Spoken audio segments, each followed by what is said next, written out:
today we're going to talk about, well, kind of we're going to talk about cowboys, but from cowboys become all these westerns and all the western stars. So we're going to talk about western stars, some that's passed away, some that are still alive, and we're going to go to eBay and see what kind of prices some of that western stuff's bringing, like cap guns that's named after like Roy Rogers and Gene Autry and different other cap guns besides that. So, Ray, I guess since we got this, I get this magazine, and every 3 months they send it to me. It's called Western Clippings, and what it is, it's about the what new cowboy movies is going to come out, what happened to some of the old stars, what's, you know, if they're still alive, what are they doing? Like Hugh O'Brien here, they got a story on him, how he donated one of his outfits when he played Wyatt Earp to the museum, which I wouldn't mind having one of them. Would you, Winfrey? I'd love to have one. Yeah, but anyway. We've been teasing everybody about this for 3 weeks now, so it's about time we do it. Yeah. So one good thing that I like about this magazine, and like I said, it's every 3 months that it comes out, it tells you who all's passed away that was in the Western movies, and that's what I really like about it. And Ray, I guess we're going to kick it off with you, and you're going to talk about a few, and then... Yeah, these fellas are very versatile in their lives, too. That's what's amazing, Yeah. the acting ability that they have. Like James Best, 88 years old. He was best known for playing the comic portrayal of the bumbling sheriff Roscoe P. Coltrane of Dukes of the Hazzards, but was also known in dozens of movies, of TV Western movies as well. He passed away in Hickory, North Carolina. That's close to where I came up. On April 6th of pneumonia, born in Powderly, Kentucky. He had spent a short time in an orphanage. Let's see, I'm having trouble reading here this morning. He was adopted by Essa and Armand Best. That shows you, brother, you can become anything you want to come in this country if you just got the ambition to do it. I mean, he was raised in Indiana.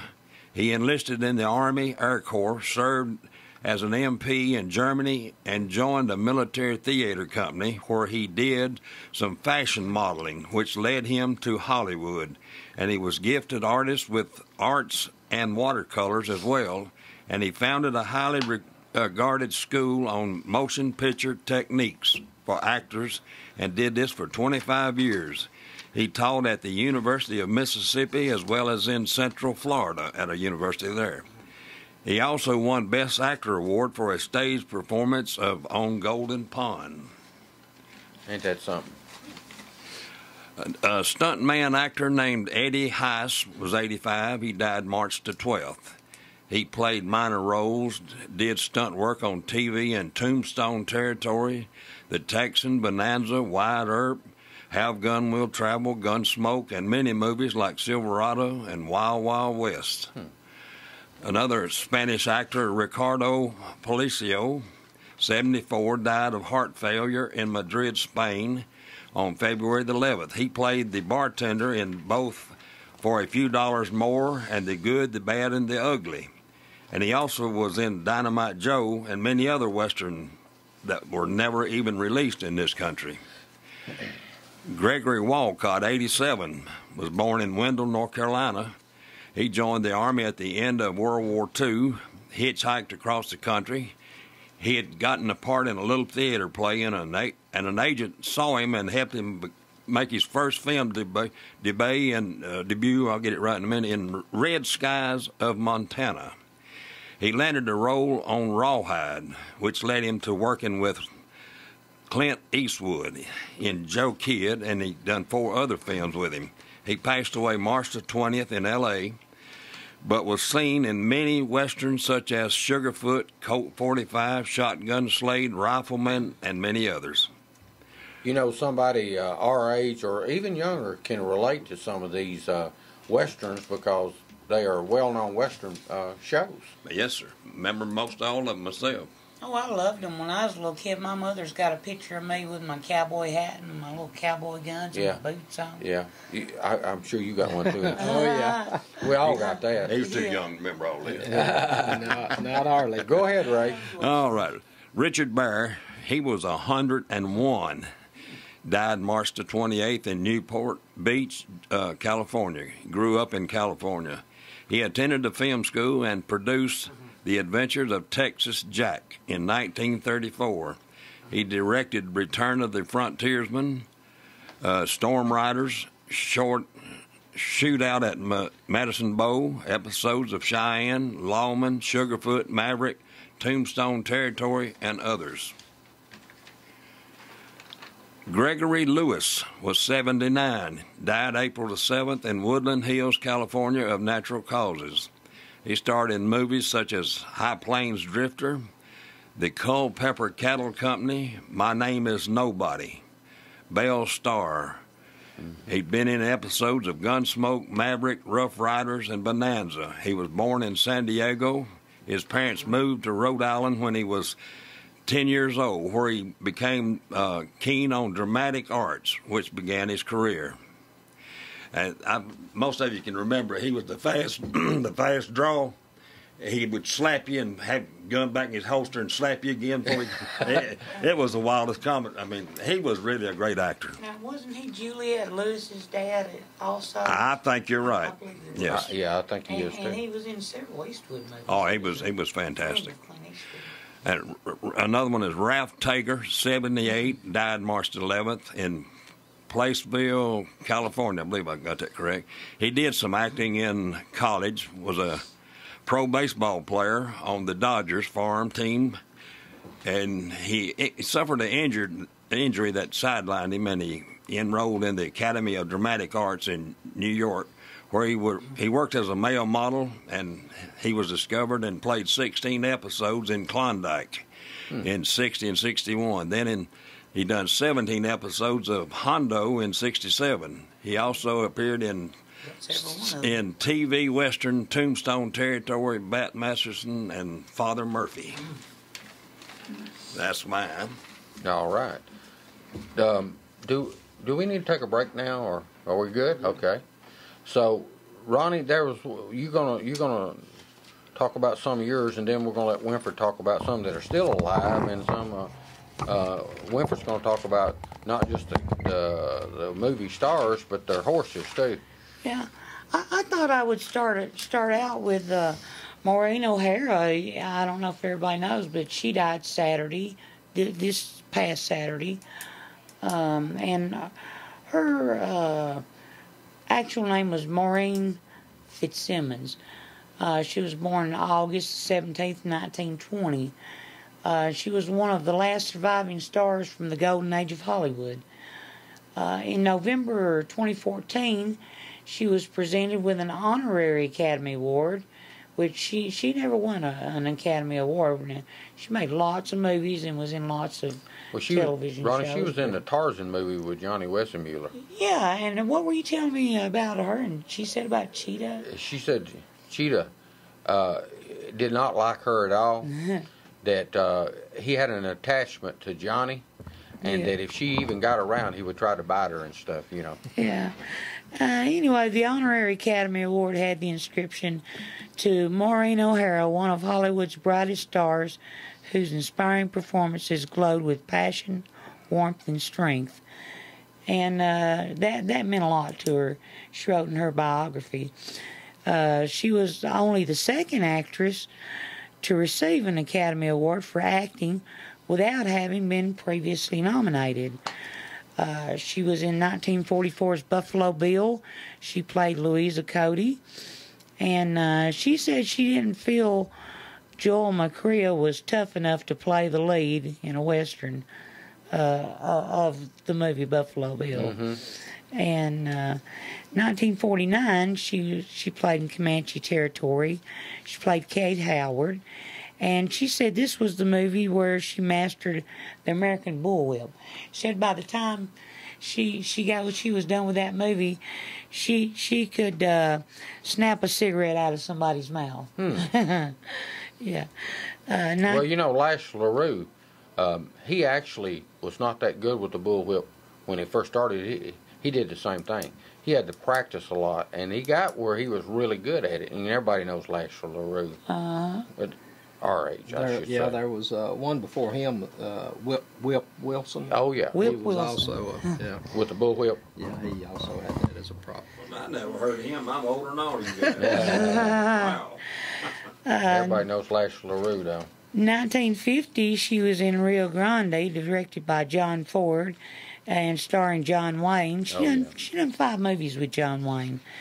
They were perfect together. Oh yeah, they were perfect I together. still remember them knocking each other down that hole and going into the mud down there. Yeah, what was the name of that movie? That was one of the best movies I ever McClintock. saw. Her. Yeah. She played the part of Catherine York. But now, even though she was in all those movies with John Wayne, she said there never was anything intimate between them. She made a point in her biography to say that. And they were just very good friends, and they had chemistry on the screen. But anyway, Rio Grande was the 3rd installment of Ford's Cavalry trilogy. You know, back then they were even making trilogies. Only trilogies I know is Star Wars. The other two. I didn't know they had Western trilogy. The other 2 parts of that trilogy were Fort Apache and She Wore a Yellow Ribbon. She did not appear in the previous 2. She was only in Rio Grande. I have Sally Forrest, who died March 15th of 2015, and she was. How would we recognize her? Is she in any particular movies that our audience would really recognize? Well, as far as Westerns? Well, 1951's Vengeance Valley, starring Burt Lancaster. In the 1979, the film entered the public domain because MGM didn't renew the copyrights to that movie. There you are, Philip. 1956, Ride the High Iron. She was in lots of variety shows. She was on the Red Skelton Show, the Ed Sullivan Show, Celebrity Playhouse. Just a few Westerns. Just a few Westerns now. But she has a very, very extensive filmography. You know, lots of movies and TV shows to her name. She started as chorus dancer in musicals of the 1940s, and she made her acting debut in 1949's Not Wanted, about the controversial subject of unwed motherhood, which would have been really controversial. Back then it would have been. In the late 40s. I have Walter Grumman. Is that his last name? Who? I think his last name was Grumman. I don't know. I'd have to see if I can find it here for you. It's hard to Hard to read your own writing. Yeah, it is. But anyway, he was born March 17th, 1922. Walter Grumman. It was something like that. But the interesting thing about him is he flew 56 combat missions in a B-25, and he was awarded the Distinguished Flying Cross. And Charles Lindbergh was the first person to ever receive that actual medal. Previously, there were 10 airmen before him who had just got certificates because, you know, they didn't have any medals ready. So he was the first one that was actually presented with that. Now, other than Westerns... well, we need to stick to Westerns. Okay. All right, I tell you what, let's take a break, and we'll be right back. Shelton Lane Antiques in Manchester has over 5,000 square feet of antiques for treasure hunters to explore. They sell vintage clocks, gas pumps, signs, furniture, and glassware. They have over 3,000 vinyl records and a fully stocked 1950s-style general store. Owners Harold and Ruby Shelton have been collecting unique items for years, and you can start or complete your own collection today at Shelton Lane Antiques. Open Wednesday through Saturday, 10 a.m. to 5 p.m. at 100 Shelton Lane, just off 16th Model Road in Manchester, Tennessee. Come look around and plan to stay a while at Shelton Lane Antiques, where we sell antiques, but the history is free.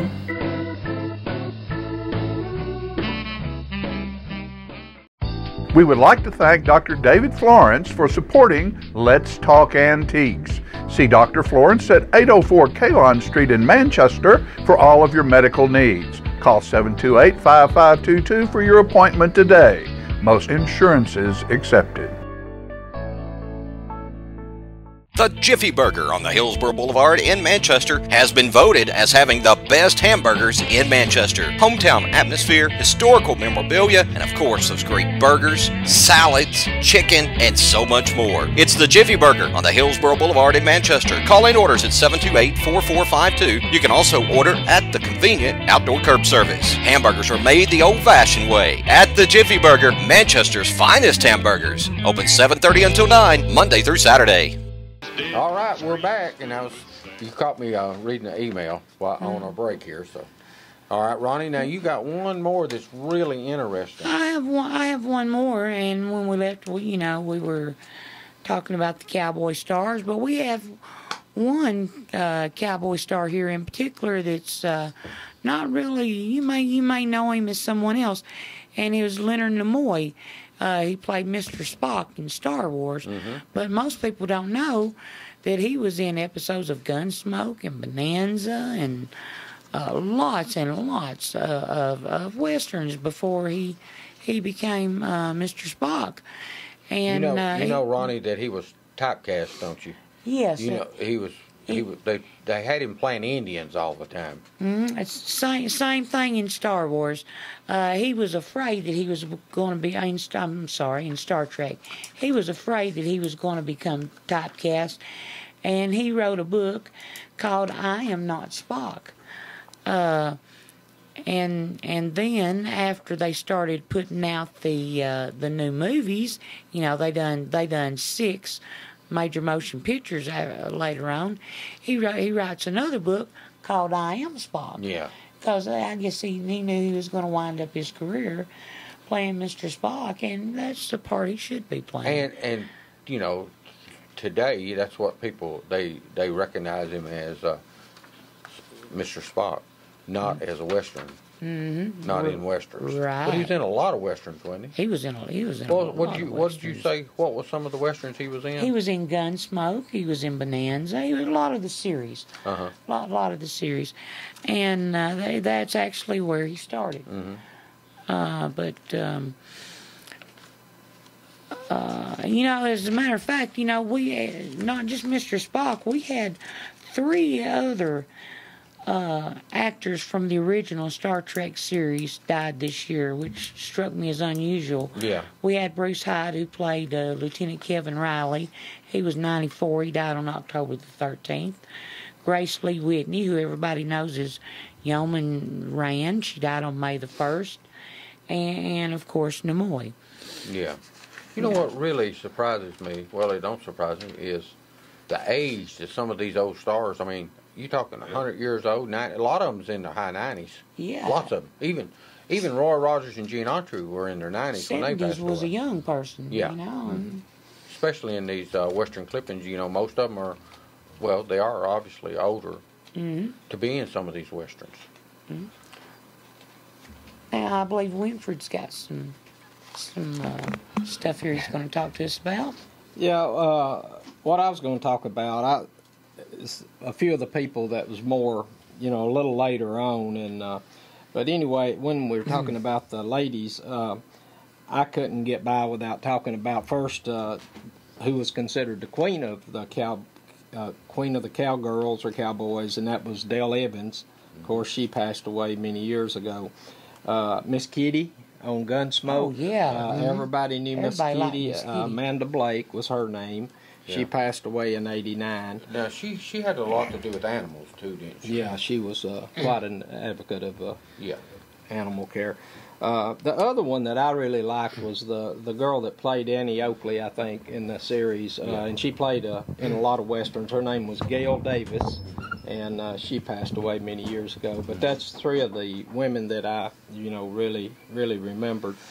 One of the later ones, a local girl, Sandra Locke out of Shelbyville, still alive and going well. But anyway, she played in several movies with Clint Eastwood and She was actually a girlfriend. yeah, she was romantically involved with him. But one of my favorite westerns is Josie Wales, Outlaw Josie Wales, and she was in that. Of course, that was one of her better roles. She was from Shelbyville. Yeah, she's from Bedford County. She was about my age. She graduated, I think, the same year I did. When I was going over there some on some student council trips. I think I got to meet her one time or two. But anyway, I was a little bit of the things that I wanted to bring up. A lot of people, maybe one of his movies, Clint Eastwood's movies, was Bronco Billy, and she was in it. Yeah. But the Bronco Billy name comes from the very first cowboy star. His name was Bronco Billy Anderson, and he was in 148 silent short films, and back in right around the turn of the century. So he was really the first cowboy star. You got his date there too, ain't you? Yeah, he was born in 1880 and died in 1971. So been gone quite a while, but now he was the first cowboy star on the screen. The first singing cowboy, the first mega star, I should bring this up first, was Tom Mix. And Tom Mix sort of had a tie here. He actually was up in Grundy County, lived up in that area for a while before and I think he was in law enforcement before he went out to California and make his name. What is that town over the mountain? They said he was a deputy of that one. You know, if you go over the mountain, you have to turn right like you're going to Alabama. That's a little town right there. Well, there's Grootley, and there's different ones. Comont, Palmer. No, this is a little bit down the hill there. You know, you turn right like you're going over to Trade Day. I can't think of the name of the town, but that he actually was supposed to have been a deputy there. The first singing cowboy on the screen was, believe it or not, John Wayne. And he didn't sing that well. He didn't sing very well at all. This movie was 1933, and it was called Riders of Destiny. So if you get a chance to see that, that's the first singing that the cowboy stars did. Now, the first genuine singer is considered to be Gene Autry, and his first role was in the Old Santa Fe.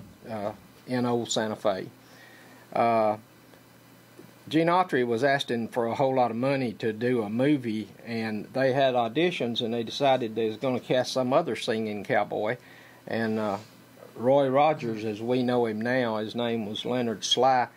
He had acted in a movie with Gene Autry and under the Leonard Sly name, but he was one of the ones in the competition, and he actually won it, and he got to do that movie instead of Autry. They didn't pay him the money he was wanting, so that's how Roy Rogers got started. You was talking about Roy Rogers playing in that movie. Wasn't he a bad guy in that movie?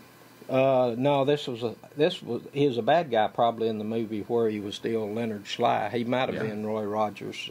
That's what later I'm on. About. Now they may have done a movie together, or two afterwards. Roy got along with them. One of his songs was actually later on was called "Hoppy Gene and Me." Was one of his songs. Later on. Of course, Roy Rogers was considered the king of the cowboys. He did over 100 movies. He had the TV shows. He was just real popular. He was my favorite out of when we would go to the theater, up to the Lyric on Saturdays afternoons. There's always a double feature. And there'd be a funny one or some, like Ma and Pa Kettle or something like that, or a space show. But there'd usually always be a Western. And, during that time frame, the ones that I remembered that, I really liked, I loved Randolph Scott. He was one of my favorites. Johnny Mac Brown, Lash LaRue, Sunset Carson. These are the guys, that was on during that time frame that we would watch. But Roy Rogers' name, they had, the Rogers part came from, and some executives give it to him, Will Rogers is where they got that. They wanted him to have that kind of sense. And the Roy, somebody had mentioned Leroy or something, and they didn't like that, but they did shorten it to Roy. So it come from Leroy and Will Rogers. So he legally was Roy Rogers too. He changed it. And he did that for the trademarking and stuff. He had to, when he first started, he lost a lot of money. His deal was that he, the studio that had him signed got the royalty on all that stuff to begin with. He got a very small amount, and later on, when he got large, he renegotiated his contract to where he could do his merchandising himself. And of course, there was a lot of it. A lot of it. Hopalong Cassidy did a lot of it. They sort of left, I think, Gene behind a little bit on all that. Of course, Gene Autry was a multi-billionaire, you know. Well, he owned he all was those a business. TV and radio stations. Baltimore, California, Yeah. Angels. Yeah, he was very, very successful too. But anyway, Roy Rogers was a good man. Him and his wife, they had, you know, they adopted a lot of children. They did a lot of work, social work. So that was really good. You know, they say his house was open. Like if you wanted to go see him back then in the 70s and 60s, you just go up, knock on the door, and go on in and talk to him. Oh yeah, he was great. That won't happen today, will it? No, they'd meet you everywhere. All right, we're going to take a break, and then we'll come back, and you can talk a little bit more about some of the old Cowboy stars. The Jiffy Burger on the Hillsborough Boulevard in Manchester has been voted as having the best hamburgers in Manchester. Hometown atmosphere, historical memorabilia, and of course those great burgers, salads, chicken, and so much more. It's the Jiffy Burger on the Hillsborough Boulevard in Manchester. Call in orders at 728-4452. You can also order at the convenient outdoor curb service. Hamburgers are made the old-fashioned way at the Jiffy Burger, Manchester's finest hamburgers. Open 7:30 until 9, Monday through Saturday. We would like to thank Dr. David Florence for supporting Let's Talk Antiques. See Dr. Florence at 804 Kalon Street in Manchester for all of your medical needs. Call 728-5522 for your appointment today. Most insurances accepted.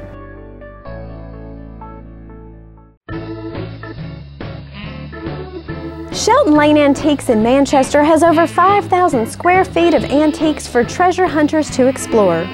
They sell vintage clocks, gas pumps, signs, furniture, and glassware. They have over 3,000 vinyl records and a fully stocked 1950-style general store. Owners Harold and Ruby Shelton have been collecting unique items for years, and you can start or complete your own collection today at Shelton Lane Antiques. Open Wednesday through Saturday, 10 a.m. to 5 p.m. at 100 Shelton Lane, just off 16th Model Road in Manchester, Tennessee. Come look around and plan to stay a while at Shelton Lane Antiques, where we sell antiques, but the history is free.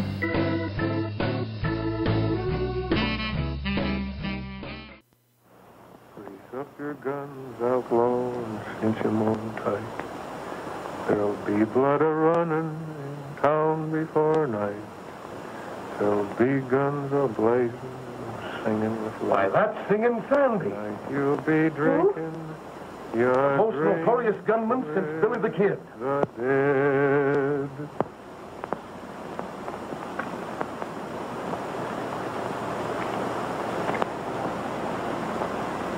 Make it fast, Slippery. This is your last draw.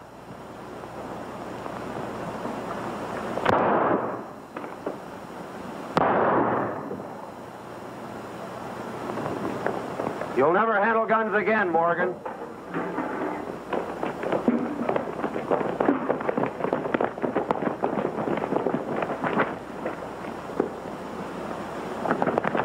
Right through the rib. You better get him over to the doctor. Okay, so now we're back, and that was John Wayne singing and shooting his gun, right? Yes. All right. Okay. Winfrey said he wasn't hardly that bad in singing because that was an old record. It was hard to. It was a little better when I bit actually seen it on the screen on the TV from a copy I had. But anyway, when he looked this up on and brought this song up, it listed that was actually the second singing cowboy that Ken Maynard had sung in some movie in 1929. So where I had researched it, it said John Wayne was. So anyway, clearing that up, and John Wayne was known as Singing Sandy in that movie. So that's pretty interesting. That kind of rhymes. Yeah. Yeah. I was going to go to some of the later series that was on TV that I really liked, and and most of these actors now are gone. But if you remember, most folks out there, I think, would remember when Disney used to come on Sunday night, and they had a different program on each Sunday. One of some was like Adventureland and different kind of lands, but Frontierland was always our favorite at our house. And do y'all remember the different characters they had on there? We didn't have Davy Crockett. That's and, what I was going to say. What was Swamp Fox? And yeah. There was a guy, they used to always tell me at work I looked like a guy named Alfego Baca. Do you remember this? He was like a Mexican or Hispanic guy that was a cowboy, and he even had a few comics out, but he didn't have many of the shows. But they had, I think, Sugarfoot and, some that a lot of people don't remember. I think Zorro, Sugarfoot. The Mavericks was always great. Cheyenne, I mean, who couldn't like old Cheyenne? Bodie was his name, Clint Walker. Yeah. And he's, I think he's still alive. Oh, yeah. But now some of the other shows, Johnny Yuma, the Rebel, Nick Adams, that was a good show. Sawed-off shotgun, didn't he? He had a short gun, and also Wanted Dead or Alive, Steve McQueen, and he had played Josh Randall. Yeah, he definitely had a sawed-off shotgun. He had a sawed-off rifle. Sawed-off rifle. I think it was a little 1892 Winchester, and it called it a mare's leg. Huh. So that was a pretty interesting thing. I sort of listed, I think, my 5 favorite cowboys from that time frame. Y'all tell me who y'all liked. I liked Randolph Scott. I liked Joel McRae. I think Joel McRae was really good. And of course John Wayne and Matt Dillon. Everything a cowboy ought to be, and that's the way he was, tough guy. And Clint Eastwood, as a later one, all of his movies, he was just so good. Well, James Arnaz and Clint Eastwood were more like the ones that from my time, so I really like them. You relate more to them. Clint Eastwood, weren't those called spaghetti westerns or something? Wasn't that what they called They them? did a lot of those in Italy. That Fistful of Dollars and a few dollars more, and that's like the trilogy you was talking about before. Right. He did several of those.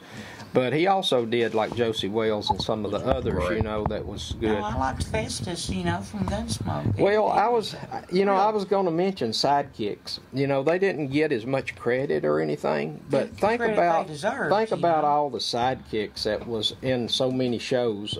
And I sort of highlighted Andy. Oh, we got a call? Okay, you got the thing set up where we can. There we go. Yes. Go. Okay, now. Go ahead. Okay, caller, go ahead. Hello?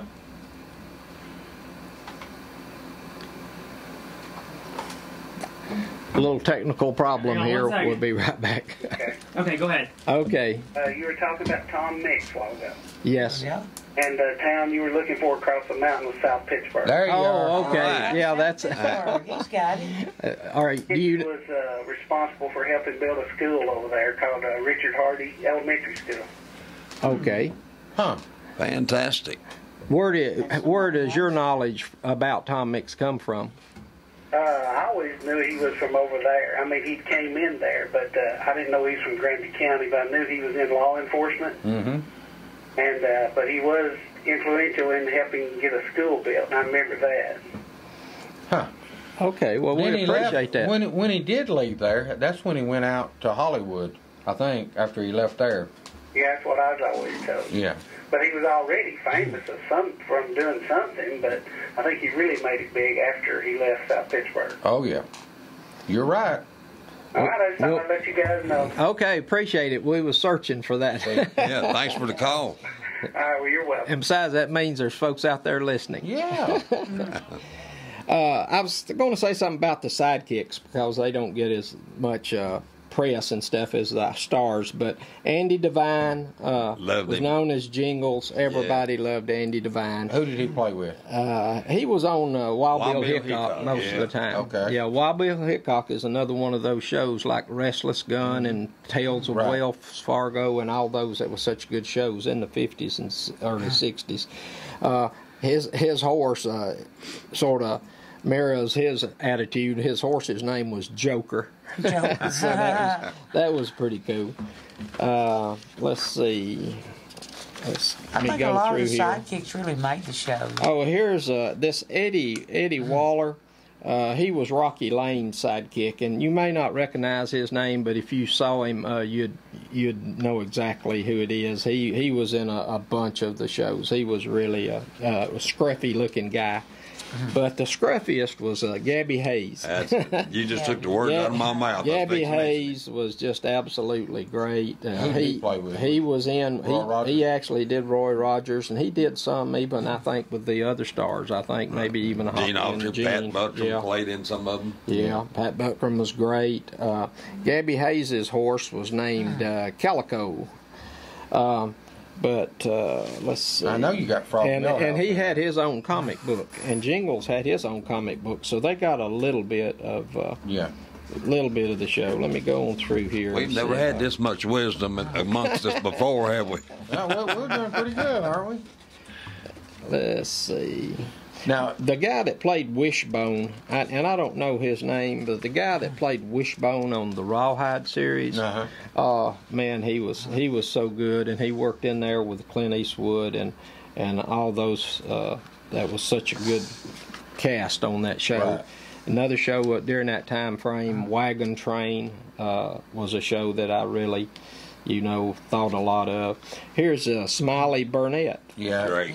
Great. But he was also Frog Milhouse. Yeah, he went by Frog Milhouse, and he was in 53 different movies. So anyway, he was good. Wasn't he on Petticoat Junction too? No, that was Mr. Haney. No, he was the train engineer. That was yeah, he could have been. I don't remember for sure. But now, no, I'm just about positive he was. His horse's name. Pat Buttram played on that show. Yeah, he did. Mr. Haney. If you remember his horse, it had a big ring around its eye. Yeah. And he called it Ring-Eyed Nellie. That was his horse's name. Here again, see, keeping the comedy. Well, let me tell you something about involved. ring-eyed. Sometimes, that wasn't a real ring, and they say sometimes they'd make a mistake and put it on the wrong eye. So, it did happen in the movie. Yeah. I wonder if that's like if you had that movie where it's on the wrong eye, if it'd be like a ball card that's an arrow card, or something. Well, what was in the Little Rascals? What was the little Petey? Petey. He had the ring. dog. Yeah. They applied those rings, though. Yeah. I didn't know that. Mm-hmm. All right, we're going to take a break, and then we'll get back and you can educate us some more. How's that? No. Shelton Lane Antiques in Manchester has over 5,000 square feet of antiques for treasure hunters to explore.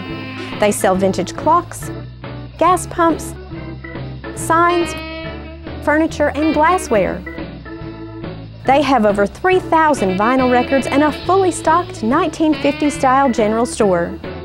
Owners Harold and Ruby Shelton have been collecting unique items for years, and you can start or complete your own collection today at Shelton Lane Antiques. Open Wednesday through Saturday, 10 a.m. to 5 p.m. at 100 Shelton Lane, just off 16th Model Road in Manchester, Tennessee. Come look around and plan to stay a while at Shelton Lane Antiques, where we sell antiques, but the history is free.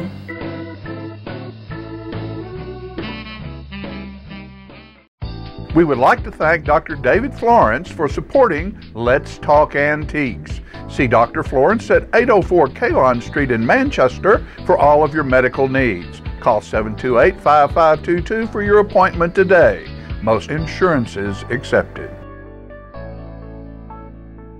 The Jiffy Burger on the Hillsborough Boulevard in Manchester has been voted as having the best hamburgers in Manchester. Hometown atmosphere, historical memorabilia, and of course those great burgers, salads, chicken, and so much more. It's the Jiffy Burger on the Hillsborough Boulevard in Manchester. Call in orders at 728-4452. You can also order at the convenient outdoor curb service. Hamburgers are made the old-fashioned way at the Jiffy Burger, Manchester's finest hamburgers. Open 7:30 until 9, Monday through Saturday. Roam where the deer and the antelope play, where seldom is heard a discouraging word, and the skies are not cloudy all day. The The air is so pure. I come out of Austin's fair city, oh, Austin's fair city, oh. All right, the sound bite that you heard when we was coming back was Ken Maynard from that 1929 show, the first singing cowboy. All right, are we ready to take this call? Yes. Caller, are you there? Yeah, I'm here. I was wanting to ask you about Fuzzy Night. Fuzzy Night.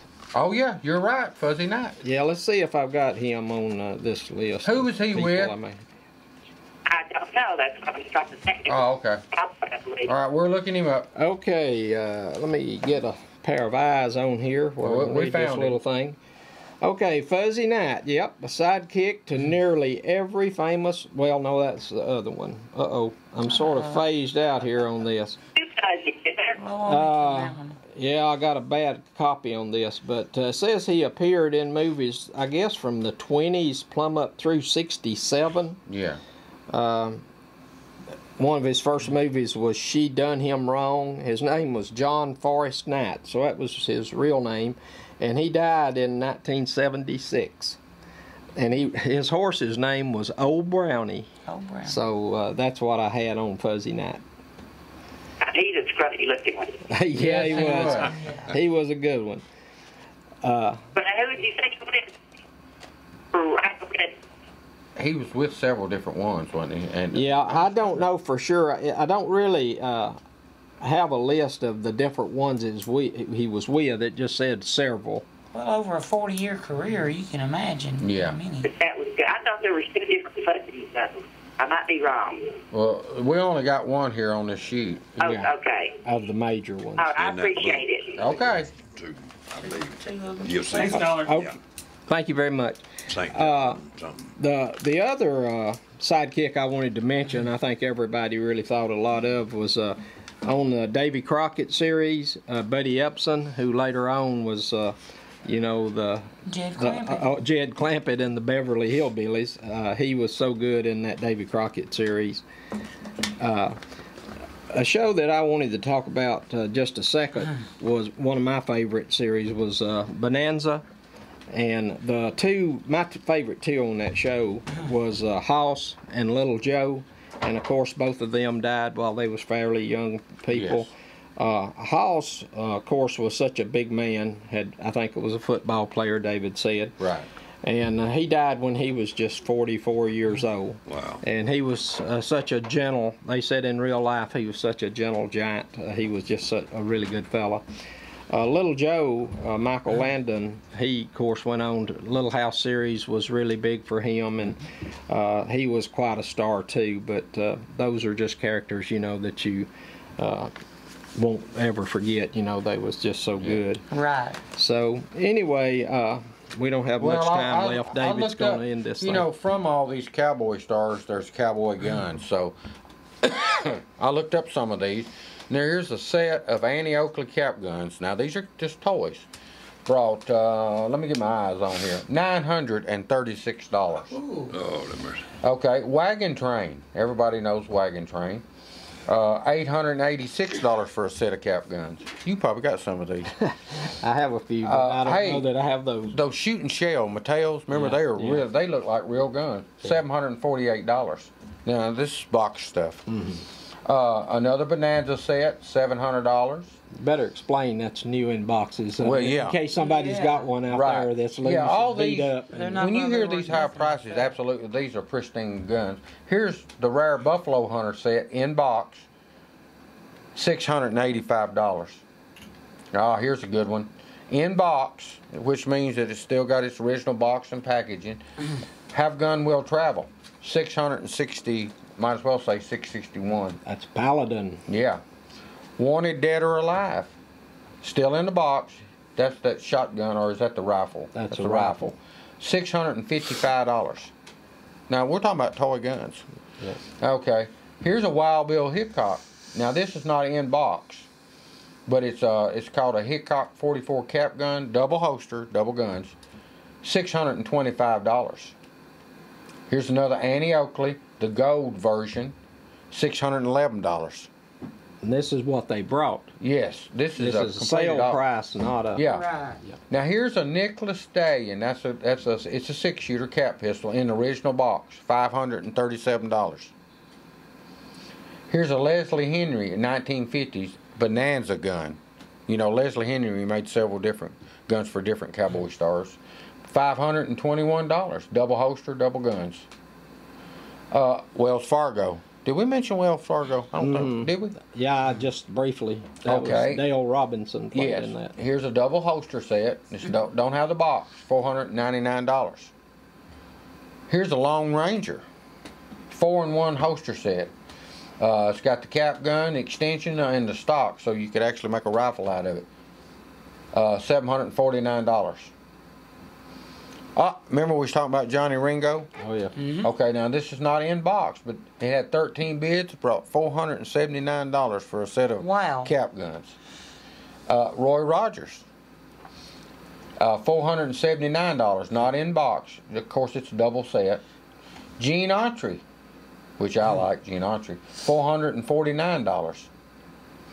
Here's another half gun wheel travel set, $426.51, had 18 bids. And it's just a double holster set, no box. Here's a vintage Kilgore cap gun. Kilgore made a lot of cap guns for different cowboy stars, just like Leslie Henry. $380, 11 bids.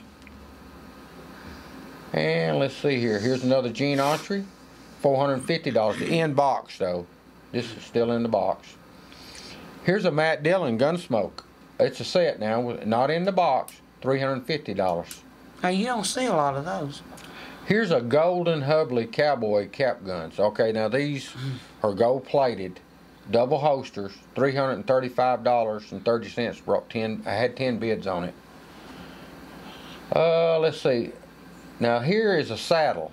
This is just an old Western saddle. Brought $795.